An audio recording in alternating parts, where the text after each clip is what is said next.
Ghost Rider, I've been fire, the team coming. We joining forces to teach the world to stand for something. There's supposed to fall for anything. A nation full of creeps and blind sheep, sleepwalkers and dope fiends. I've seen it all from the years that I put in. So afraid of truth that when you tell it, they head spins. And that's what happens when they make evil good. Or good to be evil, too much deception on our people. And the ones we call sheeple, Roman packs. Know the type to play dumb when confronted with facts. They don't want to know the truth, they'd rather be fed lies. So the blind leads the blind while humanity declines. Refuse to let it happen to me, not having it. Soldier for the Lord, so these demons I do battle with. Rappers nowadays are just counterfeits and prostitutes. Targeting your kids, better guide them like you're supposed to do. Ghost Rider, Steve, Brad, Diesel, Bigger, you six will stand tall. Finally with real, y'all heard it first. We are sighted on the weapons that we choose. Shout out to Albany, New York, everybody in the 518. Divided we fall, united we stand tall. Divided we fall, united we stand tall. Divided we fall, united we stand tall. It's power to the people, each and every one of y'all. Welcome to the People's Media. I'm your host, Jesse Calhoun, and this is our first broadcast. Basically, the goal of the show is to promote both Albany music and discussion of local political issues, societal issues, all kinds of things like that. Today, my first guest, I brought on David and Kathryn from Rustic Justice, and we're going to talk a little bit about what they're doing and the music scene and just what Rustic Justice is, and yeah, basically that. So welcome to the show, guys. Thanks for having us, Jesse. Thanks for having us. Absolutely. So tell me a little bit about what Rustic Justice is so people out there can know. Absolutely. Rustic Justice is really a community movement towards building community and towards unity and bringing people together to try to, take advantage of everything that we're good at to try to make our community better, to build,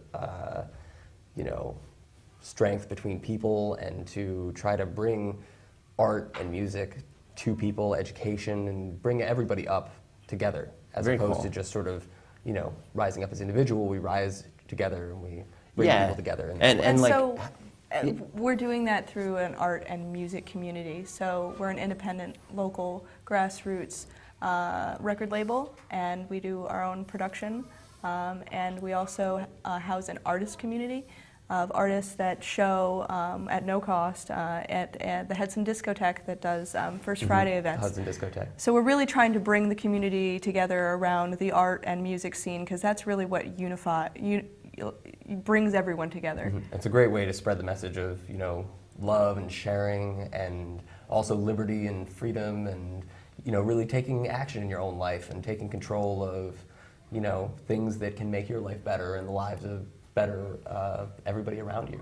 And we think that the more positive things that we do in the community and the more we bring people together, the more likely it is that everyone will start to care about Albany again. right, it's like taking ownership, it's our community. It's our community, we're the people, and it's our responsibility to come together and to make things better. And take care of it, and to leave it really better than it was when we received it, I think is really what it's about.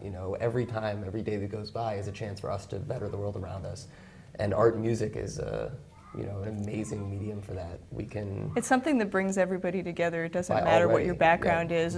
A good beat is a good beat. Yeah, definitely. Get your dance on. Yeah, and it's like, and you guys are doing so much. I mean, you've got, you've got the hats and the shirts. How kind of are you incorporating, design and the art and the music? How are you bringing that all together and kind of, going forward? We with try that to be as much locally based as possible. So Dana from The Machine on Lark Street And Mick. Mick Mick. have been doing the custom designs on the hats for us. Mick hand sews all the hats. They're all built by The Machine. You can see, right here, they have little tags that say they're, handmade, each individually with lots of love by Mick hand. Right, and they're cool. They really got like a unique look to them with the patchwork and all that. And screen printed, and everyone's different. We go to the store, we pick out, whichever interesting new colors or sizes or things they have in, and we bring them to The Machine. The Machine is an artist collective co-op, and that is part of Rustic Justice and the local, sort of building local art scene. They're right on Lark Street, sort of in the heart of, the hip Albany these days.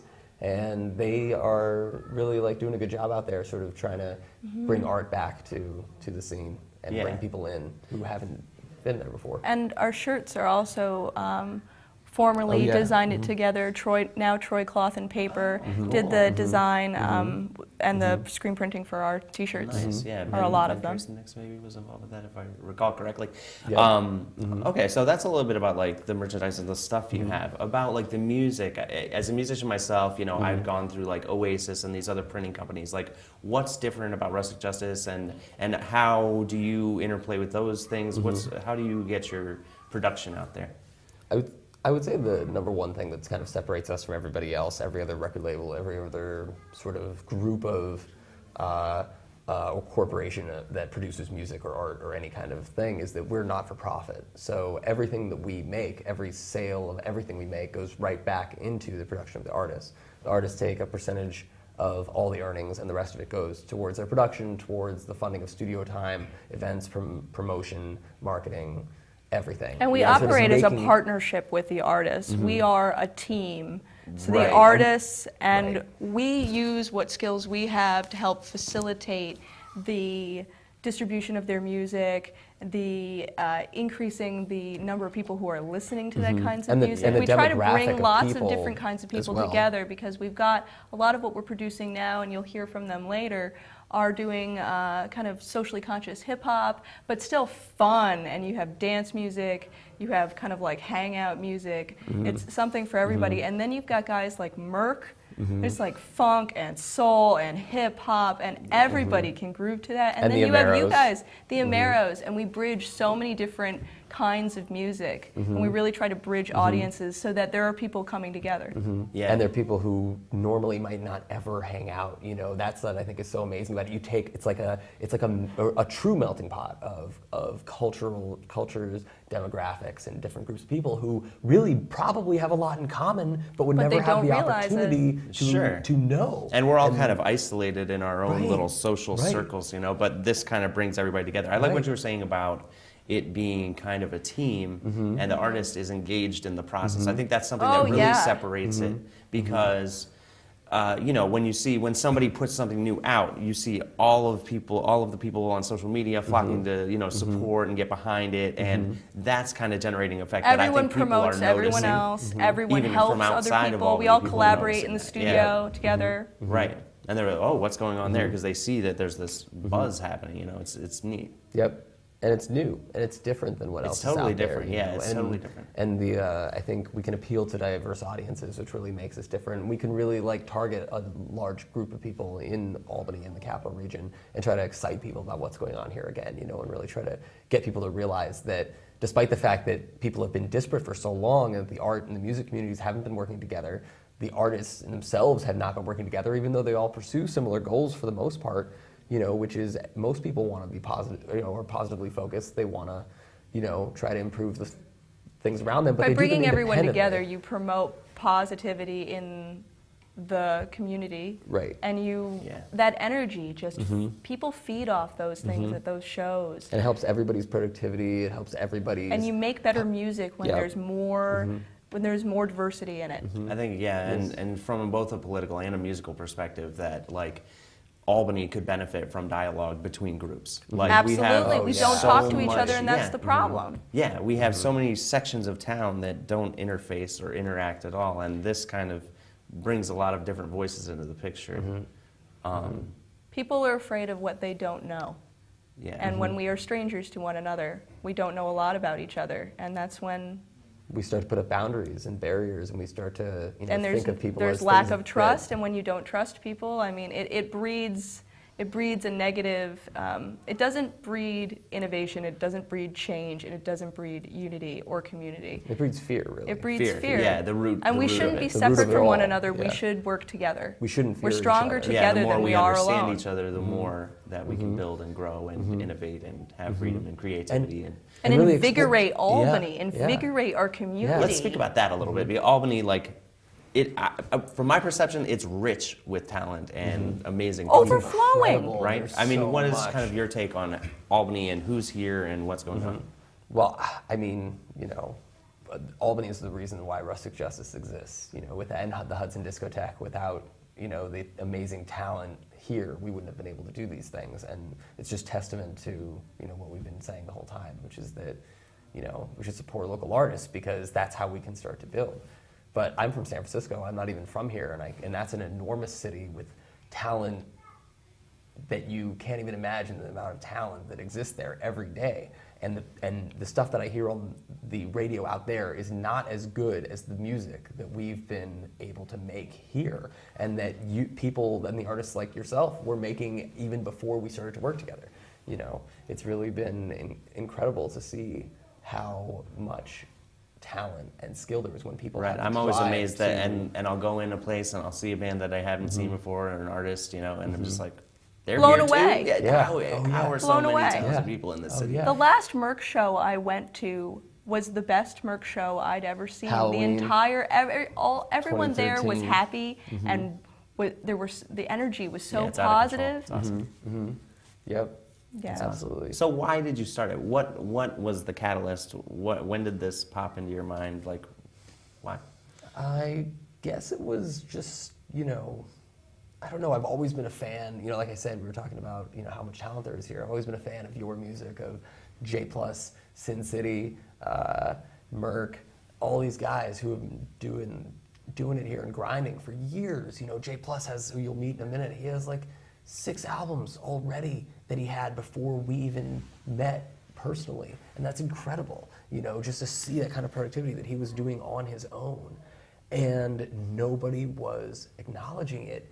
Almost nobody outside of like this central group that he had, which he had a good group of fans in Albany, but he wasn't getting acknowledged on the greater scale. You have guys who put Basically, out artists can't do this by themselves. Right. Many of them Yeah. can, but how are you supposed to produce your own music, come up with the songs, get everyone together, record all of it, master it yourself, Yeah. distribute it, And- and support yourself simultaneously while working a job. while Yeah, that's working a great another point. job? Yeah, like It's we're all- working And class so people. Yeah. rather we So- just break apart the tasks. We do what we're good at, facilitating, getting the music out there, getting it promoted, getting it made, getting it out there for people to listen to, getting it on the web, and taking care of those things for the artist so that they can focus on what they're good at, the talent that they have, of bringing people together through positive social change through music or art. Either way, but we do our Any kind part of- to any kind make of way of this expressing to yourself. facilitate the distribution and the spreading of the Yeah, message. I think that's something that a lot of people don't realize is how much work goes into being a successful musical act. That there's more than just making the music and performing the Right. music. There's, you know, promotion Right. and distribution There's so and much that licensing goes rights and behind all that. kinds of We things learn that so much behind through the scenes. this. That would be a show worthy of talking about too, just like Yeah, the behind just- the scenes. Behind the music thing. scenes of Rustic Chess. Yeah, Definitely. just like, yeah, everything that's going, I mean, it's a lot of work. Booking all the shows, all those kinds of things. So Sure. we did this because what we saw was artists that weren't being recognized. People had beautiful works of art that were just sitting in their storage space because they had to pay people in Albany to just show work. them. Yeah. Not because Oh, of the yeah. quality And of their you know, work, that's but their same with ability music. to There's pay like to pay show to play it. or Yeah, pay to show. It's Right, like you're pay to bringing- show, pay to yeah. play. they make so little as it And is. so If you many really break artists- it down, Right. you're getting But the paid thing- like cents on the hour. But when you it know really what I comes mean? down to it, I mean, you as the musician, the artist, like you're taking your labor of love to the people, to a restaurant, to a store, to a club, whatever, to a bar, to show the world that what you've done, what you've been working on, and you're giving this to them. You should not be charged to display your work if it is good. Right. So if we it can see- draw the crowd, if it can make money for the bar, if people can be attracted to it, you should not have to pay. And we realized that this was a problem and said, you know what? We have a 3-story brownstone right down the street from Lark. It's 1 block in. It's close enough that on First Friday events, on Lark Fest, on Art on Lark, people could just mosey on right down and check out all of this incredible underground talent that has not been discovered right Right, so we here. want to have basically a forum for people to be able to hear this stuff, but when we saw talented artists who can't show their stuff and musicians who are struggling to have their music heard because they can't do all the promotion themselves, and they have shows at times where fan groups are competing for one another, why don't we use what we can do to help to help our friends, to help the community, to do what we care about. And to help you guys get the recognition you deserve. You know, you've been doing this for so long. You've been really you've been grinding, like Mark says, you know, you've been productive the whole time. So we need to you know, if we can help you get the recognition that you deserve, you've already put in the work, you've made the products, you know, all that you need is an audience for it. And I think we can find it between here or the rest of the country, wherever it's going to be. You know, we just have to get it out there. And that's the goal. Yeah. All right, I just want to ask you guys, you know, how can people find out about Rustic Justice and get involved? So, you know, anybody can reach us at rusticjustice.com. We're on Facebook, we're on Twitter, we're on, you know, YouTube, pretty much every, you know, music. But if you go to rusticjustice.com, you can access everything you need about the artists, the visual and the musical artists, and events pages, links to all the music videos that we have up, pictures of the art that we've shown, and how to help us. You know, we're always looking for people to help out, and you can just send us your information through the website, to contact us. And we need people who do web design, we need people who do music production, and people who want to learn about those things and improve themselves. You know, we're all about bringing people up. If people want to work with us, we're actually going to be posting for interns soon. Oh, very cool. For college students who are interested in pursuing this kind of work themselves. All right. And you can also see us live. You know, we have tons of shows coming up every single week. We have EDM Wednesdays with writer promos, Tales of EDM, electronic dance music at Legends on Pearl. And on December 6th, we have at the Hudson Discotheque, where all this started, we have Karen Wallow, Patrick McShane, and Emily Doran, and a whole bunch of other artists who are incredible visual artists who will be showing their work. December 6th, first Friday in Albany, New York, 283 Hudson Avenue. Awesome. Well, I think Rustic Justice is a very noble endeavor, and Thank you. I'm glad to be a part of it. And glad to have you. Yeah, definitely. And I want to thank you guys for coming on the show. Thank you. Thank you. Yeah. Poverty, it affected me psychologically. Basic psychology lets me know I'm a psychologically. My life's an atrocity. I probably see more shit than a doctor sees while he's performing a colonoscopy. I know you gotta be itching to fucking get me. You better properly pull a pistol and spit it quickly, cause before it hits me, I'll calculate the bullet's trajectory and affect it with my fist and let it hit you in your neck.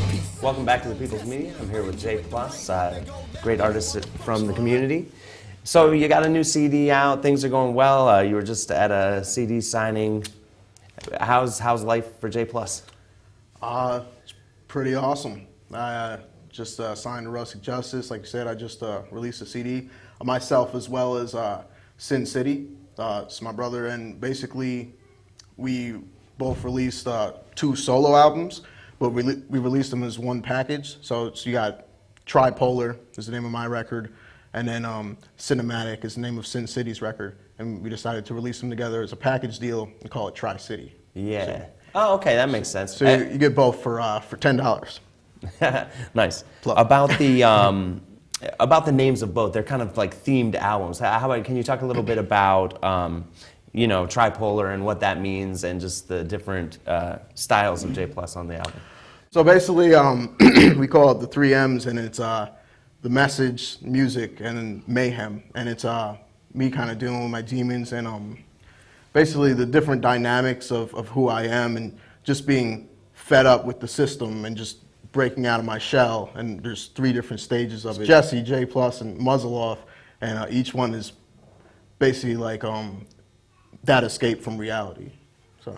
Right, interesting. How about Sin's album, Cinematic? What's that kind of themed around? Well, Sin City's Cinematic, basically the whole album is themed like it's a movie, and like his life is on a stage for you. You know what I mean? And it's basically his life story. This is his debut album, so we decided to theme the whole thing like a movie, and you can hear like, you know, the "Let's All Go to the Lobby" theme song, and like, you know, the different coming attractions and stuff like that. But it's his life though, so. That's cool. So since kind of coming into Rustic Justice, how has your interaction with them been, and what have they been kind of been able to do for you as an artist?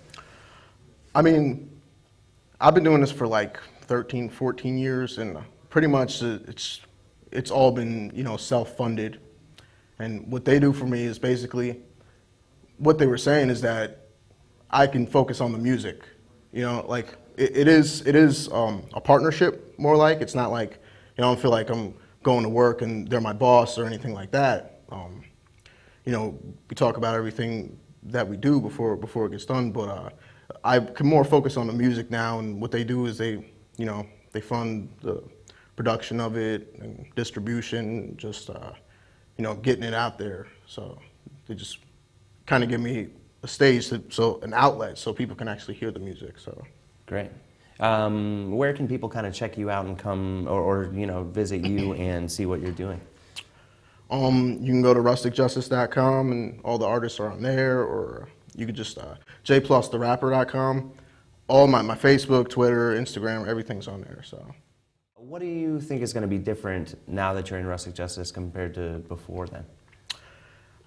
I think I'm gonna actually get a chance to be heard now. And before, I feel like you know, with everything that's going on in the 518, like we call it the 518 hate, and basically it's just like people don't want to hear your music, you know, unless a lot of people already listen to it, or you know, you got that attention. People like to jump on the bandwagon, and that's not just necessarily like that for 518. That's just, you know, that's the way the world works. But yeah, basically with everything that we have going on, between, you know, having different venues like Legends that we have promoters in, or you know, we're in politics a little bit with you know, with you or whatever, and just like we have so many different outlets now that we're just kind of you know, in people's faces, you know, just like listen to us, you know what I mean? People are eventually going to have to like pay attention to it if we keep doing what we're doing. Yeah, so. Definitely, and it's already starting to generate that kind of attention. Yeah, I mean, we already have like a decent buzz going, but I mean, there's so many different team members now, and there's like I feel like a machine's behind me, and before I just kind of felt like I was out on a limb by myself, you know, and it's harder when you don't have a lot of people backing you. So, and now I have that. Yeah. Yeah, it's very good. Kind of as society has been going on, you know, how does your music kind of relate to society? What message do you want to put out there with your music? Well, society now, I feel like not necessarily even just now, for quite some time, it's been controlled, and the system is highly flawed, and people are more concerned with going to the clubs and dancing, or you know, the J's on my feet, like all the stuff that you hear on the radio. And it's basically, I feel like it's brainwashing people to a certain extent, and they're not paying attention to what's really going on. Music is propaganda, you know what I mean? Like there's so many different issues in the world now, and I feel like music, when you heard like tracks like Fight the Power and, you know, or John Lennon, when you heard stuff like that back in the day, it was something that uplifted the people, it educated them, and nowadays it's dumbing people down. So yeah, I feel like that's there's kind of been the a message I bring. shift. Like we used to be, you know, there used to be a lot more substance in music, but now I think it's just like substances, like they just talk about, you know, it's all about the life of like alcohol and just partying and nothing really of material, you know, significance, you know.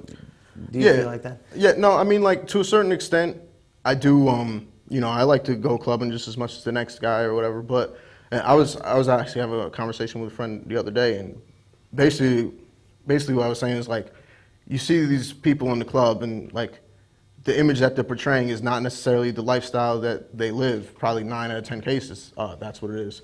And you know, they're getting the new Jordans, and they're learning the new dance moves, and this is what they're focused on. They're not focused on their life outside of the club, you know. And so that same guy, you know what I mean, that you see that looks good in the club, and getting the girls and stuff, you see that guy later on, like the next day or two, with the same girl in the checkout line. He's not paying for it, you know.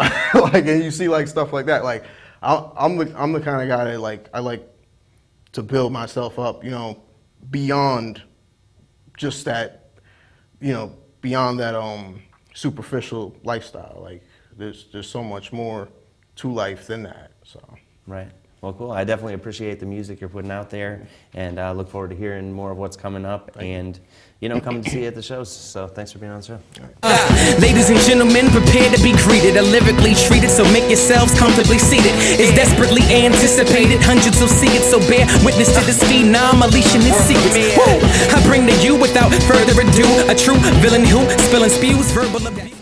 All right, welcome back to the People's Media. I'm here again with another guest. I got Knowle'ge on with me. Thanks for being on the show. What's going on, Jesse? Definitely. So you've got a lot of stuff. You've got a lot of material out there. Tell us a little bit about what's new with you, what new projects you're working on, basically. Well, I'm working on, basically, I got 2 in the hole. I got a lot of material, but it's more clandestine, so it's kind of held in the archives. But the first one under our Rustic Justice is Method Anomaly. So we're planning a release around late December, New Year's Eve, around that time. So that's what I've been working on. And then following up with modus operandi. So I just been stacking up music and tracks, man. Cool. One of the things I kind of appreciate as I've gotten to know you is just kind of like the depth of material that you draw upon while in your art. You know what I mean? So you've read a lot of books. Can you tell about what informs your style and just how you came to rap the way you do? It's just everyday circumstances. I don't like to say common knowledge because common knowledge isn't so common, but world issues, world events, things of that nature, from reading the paper every day to heavy coursework in books coming from college that just kind of leaks onto my lyricism and my songwriting. So anything I feel that's important or I feel that most people should know that don't know it, I try to put that into my music a lot. So that's where it comes from. It doesn't come off super deep to me. It feels like things that people ought to know. Just people ought to know, great. And if you could kind of condense your message, what is your music really saying, when you put it out there? It's about being a critical thinker. I think people should naturally be critical. And I don't mean to the point where you're super pessimistic, but to the point where anything that's presented in front of you, you do your own personal investigation into it. So I don't tell people to do it the same way I do it. I just give them example by showing them how I am that way in my music and just in everyday life. So whether it's politics, it's education, it's male-female relationships, social, whatever it is, I come at it from a critical lens with my own opinions, and it's not like common cliches that everybody hears. It's stuff that I've come through on my own through research or experience. So if I had to put it in one title, it would be critical thought. Just critical thought. Critical thought. Yeah, I can really appreciate that. I feel like I'm cut from the same cloth a little bit with what I do. What made you start performing? What was the catalyst? When did you start this, and what made you start? A lot of different things. I started off more so with the poetry. That's where I started with. And I had to be around 7 or 8 years old. So elementary school, I did a lot of poetry, but that kind of was influenced from my dad. It was 2 people predominantly that got me serious into songwriting and into hip hop per se. So I had a cousin, Elijah Fitterman, AKA Stay Tuned. He does a lot of my production. And David Dangerous Turner, who was the leader of a rap group I was in middle school called Death Before Dishonor, and they would just go back and forth like, you a serious writer, you got a lot of content, you should make songs. You sound a lot better than people who've been doing it for years.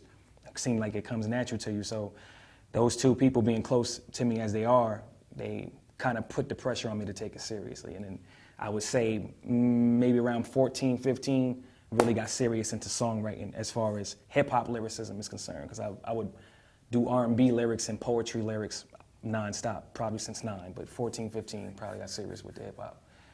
Great. And what kind of effect has it had on your life? How has it affected you as a person going forward? I think personally it's affected me in a great way, because it's helped me with my communication, just with people, everyday people, formal, informal. It helps you with that, because you have to, sitting down and writing music is kind of like figuring out a jigsaw puzzle and how to approach a different topic. So it's helped me in that way.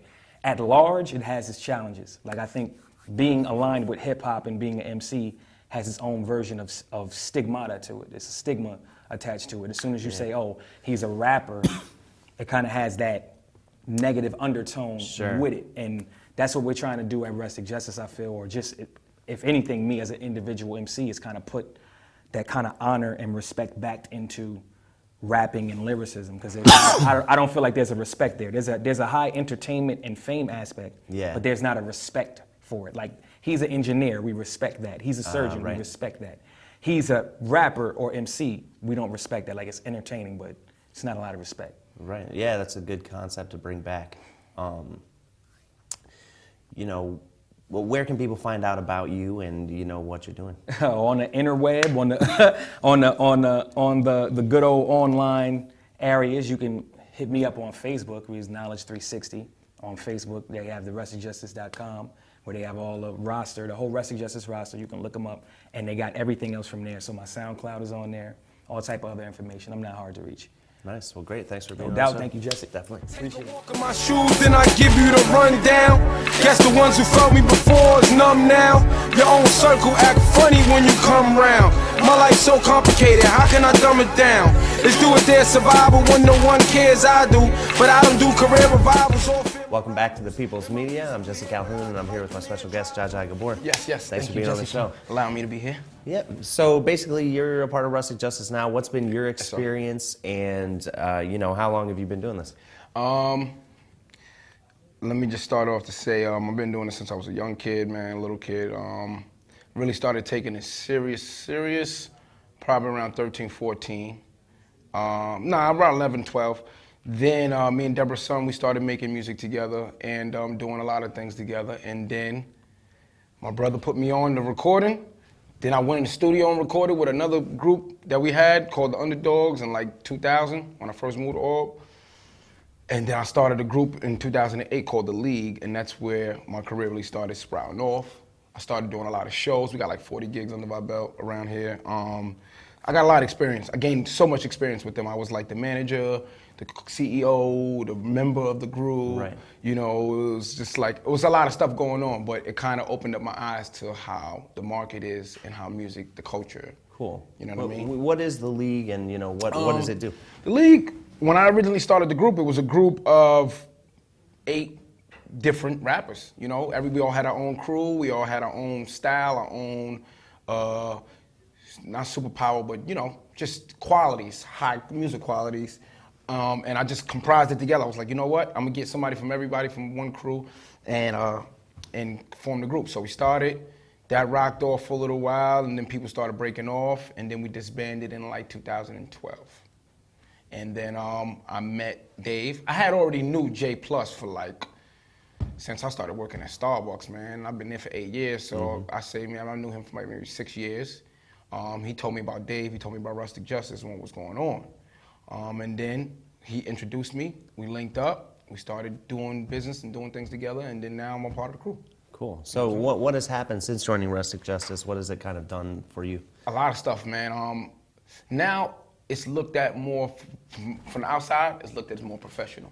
You know what I mean? A lot more things are being taking place that are what a record label's supposed to do. The League was more like a group. It wasn't a record label, so it was kind of hard. I was trying to do the record label thing, and then now I'm like, it's a group, I can't do nothing with a group. I can't be, you know what I mean? So anyway, when I started dealing with Rustic Justice, man, everything just started being real. Everything is genuine, everything is a record label, everything is rap, music, you know what I mean? As far as my role I play, but they got the great art community, that's a great thing. I'm not really too much into the art, but I know people who are into the whole art gallery, art community, art shows and stuff like that. So that is a whole nother division, So what I'm trying to do is I'm trying to bring experience to the music part, to the rap music, hip hop music part, you know what I'm saying? Trying to bring my experience and show and help and gain and learn, you know what I mean, at the same time. So I'm just trying to trade and give off and gain at the same time. Cool. I like that you bring that up because it is kind of a mutual thing. Like all the artists in here learn from each other, and each brings a lot to the table. What do you feel like you bring when you come into this conversation? The thing that helps me out is I'm a popular person, very popular, and you either like me or you hate me, but you know me. That kind of thing. When I'm in the club or when I'm in a party, I'm talking to everybody. Hey, what's up? How you doing? If I don't know you, I walk up on you and get to know you. You know what I'm saying? I'm just like that, And I feel like, I got a decent following. I have great experience with making the music. That's my most important quality, is making the music. You know what I'm saying? I could fuse my music with any other genre. You know what I mean? I could work on music with any other person from any other genre. You know, it's just the main thing to me really is just my experience. Right. You know, experience with being in the studio all night till 5 o'clock in the morning, making sure the song is mixed down right, everything is sounding right, all the sounds is clean, it's edited, everything is clear. Yeah. I think that's something, when you talk about being able to work with any other artist, I feel like that's one way that kind of music is moving, where there's crossover, you know, and people are collaborating with people from all different kinds of music, and then it really goes viral, and you know, then you tap into lots of different musical markets all at the same time, you know? Yep. So, and fan bases too. Yeah, exactly. That's what this is really all about, honestly, man. I mean, that's what hip hop is all about. You're supposed to be collaborating with all different kinds of artists to take their fan base and to give them your fan base. And then people take it how they want it, you know? Your fans might not like me. What if they hear me and might not like me, you know what I'm saying? But at the end of the day, they still hear it. Right. That's the most important thing, you know? And then when they hear your stuff on my wall or in my realm, in my area, then they're like, oh, all right. If I like rock, if I like country, if I like techno, if I like anything else besides hip hop, I know where I could go to get it. You know what I'm saying? So that's always the blessing, man. It's like being a bridge, man. Definitely. You know? I feel like both on a mental level and on a musical level, it's always good to be open to other experiences and bring all that in, and you know. So yes, man. Definitely, I appreciate what you're doing. I thank you for coming on and talking to me. Letting me come here, bro. I appreciate this, man. And this kind of lane is a whole nother ball game, yeah, it's bro. a whole new ball game for sure. So you know, who knows where it's gonna go from here? But thank you. All right, thanks for tuning in to the People's Media, and thanks to all the guests for coming on. Basically, want to send you out. We've got a show coming up December 7th at the Hollow with Merc, the Ameros, JPlus, and Sin City. So make sure to come out and support. Check out the website, rusticjustice.com, and I'll put you out with a little music from Rustic Justice and JPlus.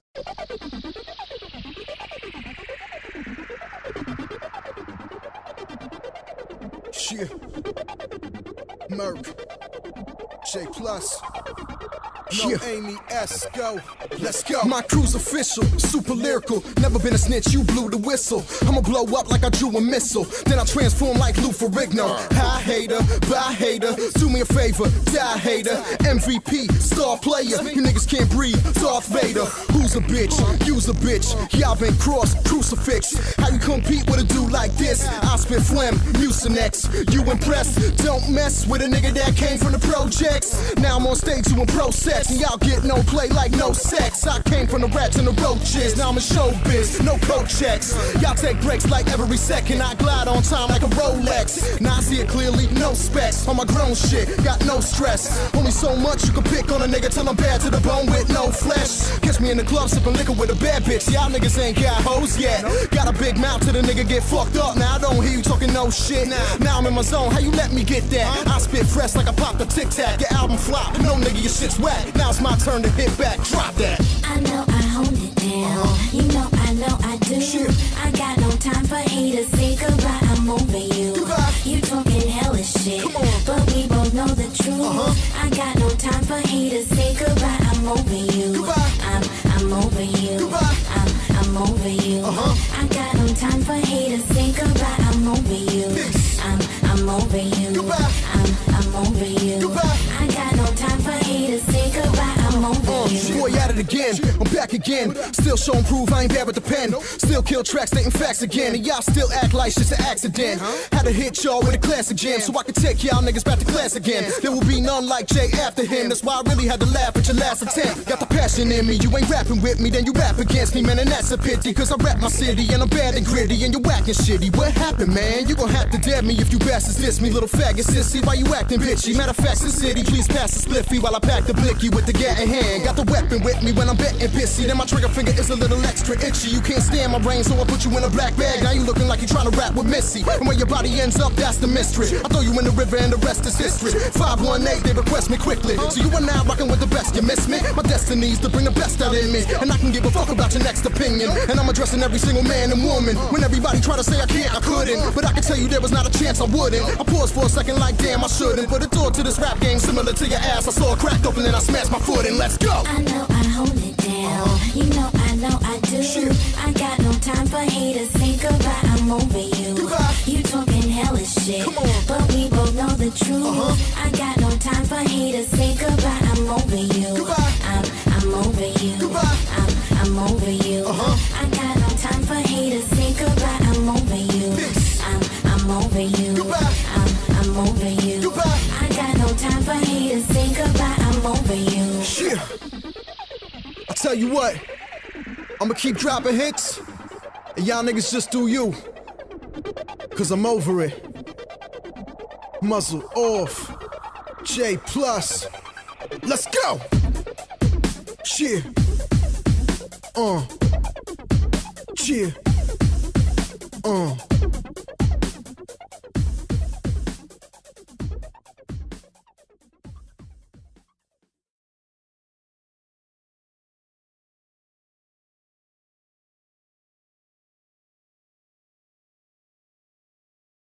But we can we can stage an attack by a monster He that'll come stage an attack.